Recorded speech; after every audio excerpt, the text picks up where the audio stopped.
आज उपमुख्यमंत्री एकनाथ शिंदे मोहोळ दौऱ्यावर होते आणि त्यांनी भाषणाची सुरुवातच पंडित देशमुख या प्रकरणाने केलेली आहे। पुन्हा एकदा हे जे प्रकरण आहे ते टेबलावर येईल अशा पद्धतीचं वक्तव्य त्यांच्याकडून झालेलं आहे। हरीश साळवेंना ते कोर्टात उभा करू असं म्हणतायत। एक प्रकारे राजन पाटील आणि बाळराजे पाटलांना त्यांनी थेट इशाराच दिलाय।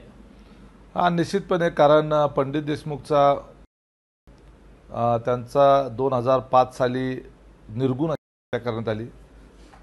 बीडला संतोष देशमुख यांची हत्या झाली होती, त्याच्याही पेक्षा निर्गुण पंडित देशमुख यांचा झाला होता। बाळराजे पाटील हे त्यातले मुख्य आरोपी होते। सत्र न्यायालयाने त्यामध्ये असलेल्या 13च्या 13 आरोपींना, म्हणजे बाळराजे पाटील यांच्या सकट 13 आरोपींना निर्दोष सोडलेलं होतं। त्यावेळेला जे साक्षीदार होस्टाईल झाले, ते साक्षीदार ज्यांनी बाळराजे पाटील यांच्या विरोधात त्यावेळेला पोलीस स्टेशनमध्ये प्रत्यक्षदर्शी म्हणून जे स्टेटमेंट दिले होतं, हे नंतर त्यांनी कोर्टामध्ये फिरवलं। ते साक्षीदार होस्टाईल झाले। ते का होस्टाईल झाले याचं उत्तर हे पुढच्या 20 वर्षाच्या काळात आपल्याला मिळतं।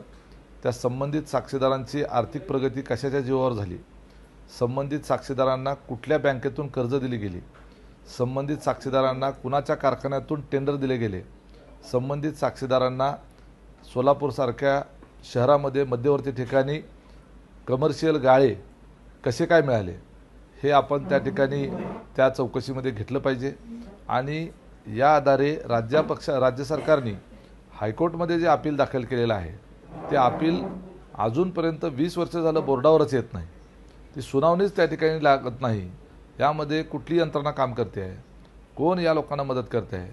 20-20 वर्ष केस जर पेंडिंग राहत असेल तर या संदर्भामध्ये निश्चितपणे काही ना काही प्रशासकीय यंत्रणेमध्ये काहीतरी त्या ठिकाणी मॅनेज करून केस पुढे ढकलण्याचं काम चाललं आहे का, हे सुद्धा त्या ठिकाणी बघण्याची आवश्यकता आहे। एकनाथ शिंदे साहेबांनी चुकीला माफी नाही असं सांगितलं आणि ज्या शिवसैनिकांनी या शहरामध्ये आणि शिवसेनेसाठी बलिदान दिलं, त्याचा निश्चितपणे बदला घेतला जाईल अशा पद्धतीचं वक्तव्य उपमुख्यमंत्री आणि शिवसेनेचे पक्षप्रमुख यांनी मोहोळ शहरामध्ये आज प्रचार सभेच्या निमित्तानं आल्यानंतर केलं। मी निश्चितपणे त्या विषयाचं स्वागत करतो। आमची एकट्याची नव्हे, संपूर्ण मोहोळ तालुक्याची ती मागणी आहे।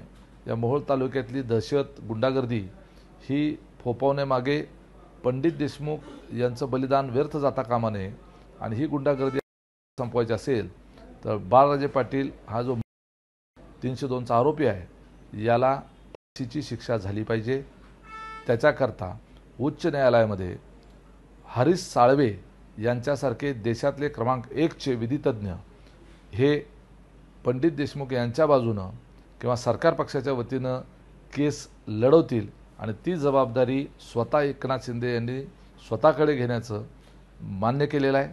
आणि त्यामुळं ही लढाई अजून थांबलेली नाही। या मोहोळ शहराला आणि तालुक्याला न्याय तेव्हा मिळेल पंडित देशमुख यांच्या जेव्हा बदला घेतला जाईल, तोही न्यायालयीन मार्गाने।